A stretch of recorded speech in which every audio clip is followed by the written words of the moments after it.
So what's up everyone and welcome back to our channel in another tutorial.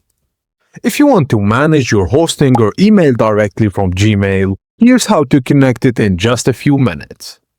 So firstly, in Hostinger, open Emails, Manage, then Connect Apps and Devices, then copy your POP3 and SMTP server details. Now go to Gmail, then head to Settings, Accounts and Import, then check Mail from the other accounts, then select Add a Mail account. Enter your Hostinger mail, choose POP3 and enter the Hostinger server details. For example, the POP3 server is pop.hostinger.com with port 995 and SSL enabled.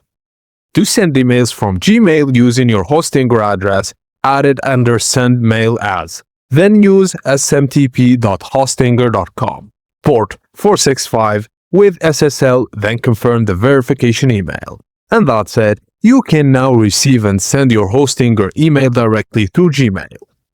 If this tutorial was helpful, please don't forget to like it and subscribe to our channel for more tips and tricks like this. I will see you on the next one.